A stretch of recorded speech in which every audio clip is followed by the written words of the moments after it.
இதை போல் மீன் குழம்பு செஞ்சிங்கன்னா எல்லாருமே ரொம்ப விரும்பி சாப்பிடுவாங்க. சூடான சாதத்தில் கொஞ்சமாக மீன் குழம்பு ஊற்றி அதில் 2 துண்டு மீன் வச்சு சாப்பிடும் போது ரொம்பவே அட்டகாசமாக இருக்கும். ரொம்ப ஈஸியாக இந்த மீன் குழம்பு எப்படி செய்யுதுன்னு பார்க்கலாம். இப்போ ஒரு மிக்ஸி ஜார் வச்சுக்கலாமா. இந்த மீன் குழம்பு அதிகமாக இந்த பெப்பரில் தான் வச்சு செய்ய போகிறோம். அதனால் நீங்கள் மிளகு நல்லாவே கூடுதலாக வச்சுக்கோங்க. ஒரு 4 டேபிள் ஸ்பூன் அளவுக்கு நான் மிளகு எடுத்து வச்சுருக்கேன். இதை சேர்த்துடலாம். ஃபஸ்ட்டு இது கொரகொரப்பாக ஒரு சுற்றி எடுத்துக்கலாம். ஃபஸ்ட்டு இந்த அளவுக்கு அரைச்சி எடுத்துக்கோங்க. இது கூடவே 150 கிராமுக்கு சின்ன வெங்காயம் எடுத்து தோல் எடுத்து வச்சுருக்கேன். இதை சேர்த்துடலாம். கூடவே ஒரு கொத்து கருவேப்பிலை. இப்போ இது ரொம்ப நைஸாக அரைக்காமல் கொஞ்சம் கொரகொரப்பாக அரைச்சி எடுத்துக்கலாம். இந்த அளவுக்கு அரைச்சி எடுத்து வச்சுக்கோங்க. இப்போ ஒரு கடாய் வச்சுக்கலாமா. கடாய் சூடானதும் மீன் குழம்புக்கு முடிஞ்ச ஊரில் நல்லெண்ணெய் எடுத்துக்கோங்க. அப்போ தான் குழம்போட டேஸ்ட்டும் ரொம்ப நல்லாயிருக்கும், மணமும் ரொம்ப நல்லாயிருக்கும். ஒரு 3 டேபிள் ஸ்பூன் அளவுக்கு நல்லெண்ணெய் சேர்த்துடலாம். பாருங்கள், எண்ணெய் நல்லா சூடானதும் 3 காஞ்ச மிளகாய், காம்பு கூட எடுக்காதீங்க, அப்படியே சேர்த்துருங்க, வாசனைக்காக தான். இது கூடவே 1/2 டீஸ்பூன் அளவுக்கு கடுகு சேர்த்துடலாம். 1/2 டீஸ்பூன் அளவுக்கு வெந்தயம் சேர்த்துடலாம். கடுகு வெந்தயம் நல்லா வெடிச்சதும் அரைச்சி வச்சுருக்க வெங்காய பேஸ்ட்டு, மிக்ஸி ஜாரை கடைசியாக தண்ணி ஊற்றி கழுவி சேர்த்துக்கலாம். பாருங்கள், ஒரு வெங்காயம் அப்படியே நின்று இருக்குது. ஒரு வெங்காயம் மசியலைன்னா விட்டுருங்க, நல்லா தான் இருக்கும். ஏன்னா நம்ம தண்ணி சேர்க்காமல் அரைக்கிறதுனால ஒரு வெங்காயம் அப்படியே இருக்கும். இதெல்லாம் சேர்த்து நல்லா வதக்கிடுங்க. ஃபஸ்ட்டு மீன் குழம்பு ஒரே மாதிரி வைக்காமல் இதை போல் ஒரு மீன் குழம்பு வச்சு சாப்பிட்டு பாருங்கள், ரொம்பவே சூப்பராக இருக்கும். இந்த மீன் குழம்பு நம்ம வீட்டிலே நான் அடிக்கடி வைப்பேன், ரொம்பவே சூப்பராக இருக்கும். அதனால தான் உங்களுக்கு செஞ்சு காமிக்கிறேன். இது கூடவே ஒரு 1/4 கைப்பிடி அளவுக்கு பூண்டு எடுத்திருக்கேன். இது எண்ணிக்கை சொல்ல முடியாது, ஏன்னா குட்டி குட்டி பூண்டு இருக்குன்றதுனால நான் கொஞ்சம் கூடுதலாக எடுத்திருக்கேன். நீங்கள் பெரிய சைஸு பூண்டாக இருந்தால் ஒரு 10 பல்லு போட்டால் கூட போதும். இதை நச்ச வேணாம், அப்படியே சேர்த்துடலாம், ஏன்னா குட்டி பூண்டு. இதெல்லாம் சேர்த்து நல்லா வதக்கிடுங்க. 2 பெரிய தக்காளி எடுத்து பேஸ்ட் பண்ணி வச்சுருக்கேன், இதையும் சேர்த்துடலாம். தக்காளி சேர்த்து தக்காளியோட பச்சை வாசனை போகிற அளவுக்கு நல்லா வதக்கிடுங்கம்மா. இந்த டைமில் 2 பச்சை மிளகாய் எடுத்து 4ஆக கட் பண்ணியிருக்கேன். இதுவும் வெறும் வாசனைக்காக தான், காரம் உள்ளே இறங்காது. உங்களுக்கு இன்னும் கம்மியாக வேணும்னா ஒரு பச்சை மிளகாய் எடுத்து கட் பண்ணி சேர்த்துக்கலாம். கொஞ்சம் நேரம் வதங்கட்டும். பாருங்கள், நம்ம சேர்த்துருக்க எண்ணெய் தனியாக அதை போல் திரிஞ்சு வந்துடணும். இப்போ இது கூடவே அடுப்பு தீ குறைச்சி வச்சுடுங்க. மசாலா அதிகம் சேர்க்க போகிறது கிடையாது. வீட்டில் அரைச்ச குழம்பு மிளகாய்த்தூள் 1 டேபிள் ஸ்பூன் சேர்த்துக்கிறேன், அவ்வளோதான். இது காரம் ரொம்ப கம்மியாக இருக்கும். உங்ககிட்ட சப்போஸ் இது இல்லைன்னா நீங்கள் தனி மிளகாய்த்தூள் மல்லித்தூள் கொஞ்சமாக சேர்த்துக்கலாம். ஒரு 3 சிட்டிக்கு அளவு மஞ்சத்தூள், இதையும் சேர்த்து நல்லா கலந்துருங்க. இந்த மீன் குழம்பு வெறும் பெப்பர் தான், மிளகாய்த்தூள் மெயின் கிடையாது. பாருங்கள், இந்த அளவுக்கு நல்லா கலந்துருங்க. பார்க்குறதுக்கு கிரேவியே நமக்கு எவ்வளோ சூப்பராக இருக்குது பாருங்கள். ஒரு சின்ன லெமன் சைஸு புளி எடுத்து நான் கரைச்சி வச்சுருக்கேன். நல்லா தண்ணியாக கரைச்சி வச்சுருக்கேன். எக்ஸ்ட்ரா தண்ணி சேர்க்க போகிறது கிடையாது, நம்ம எல்லா வீடியோவிலுமே நம்ம சொல்லுவோம். இந்த அளவுக்கு நல்லா வடிகட்டி சேர்த்துருங்க. கொஞ்சம் திப்பி இருந்ததுன்னா இது போல் கை வச்சு வடிகட்டிக்குங்க.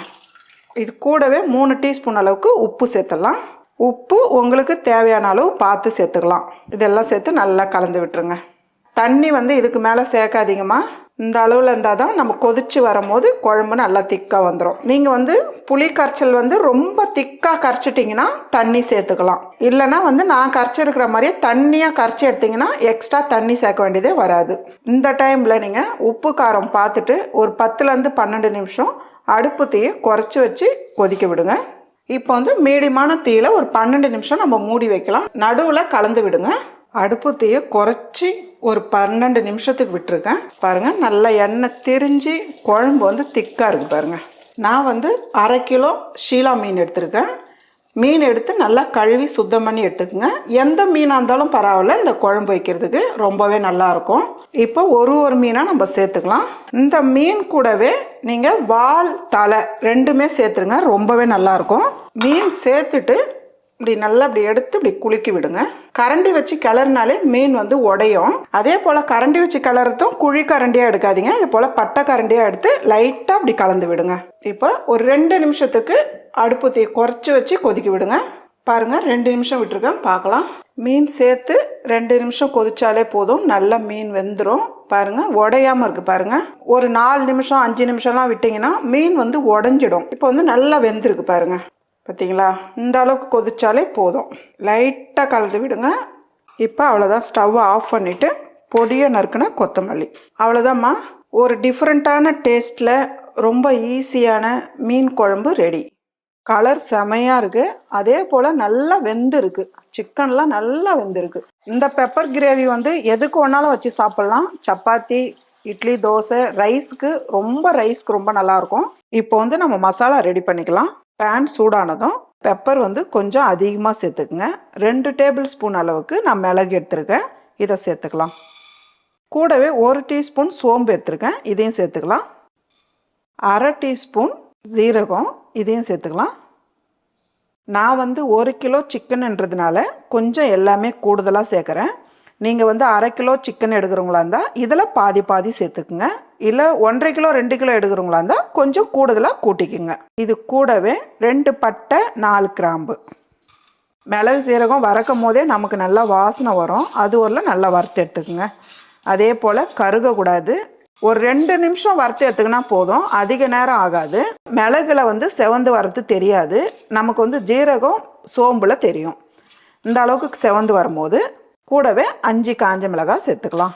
அதிக நேரம் காஞ்ச மிளகாய் செவந்து வரக்கூடாது, கொஞ்ச நேரம் செவந்து வந்தால் போதும்.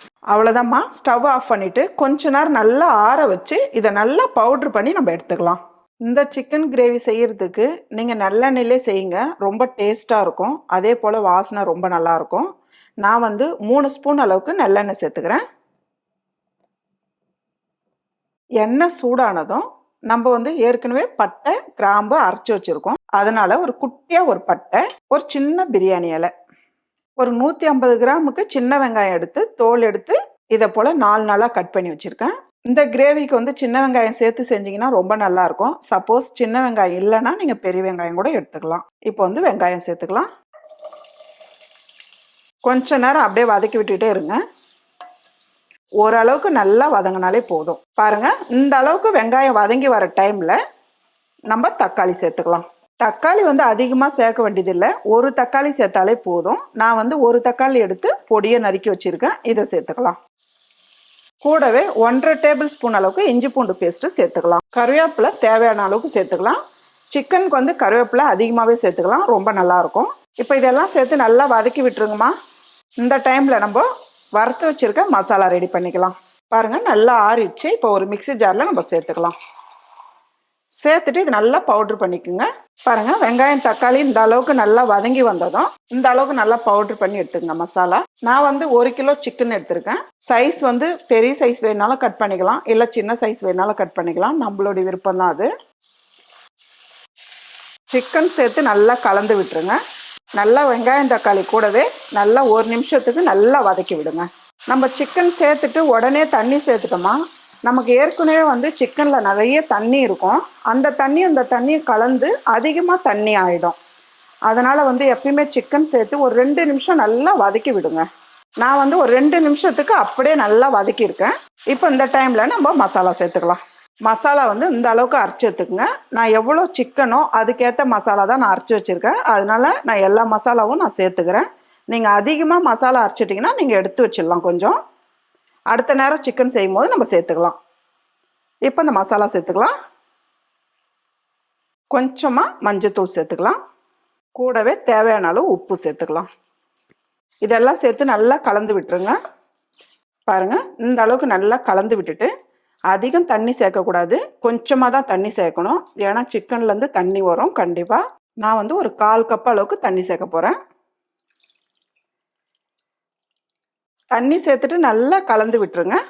இந்த டைமில் நீங்கள் உப்பு காரம் பார்த்துட்டு ஒரு 10 நிமிஷம் நம்ம மூடி வச்சு நடுவில் எடுத்து கிளறி விடுங்க. 10 நிமிஷம் ஆயிடுச்சு, நம்ம பார்க்கலாம்.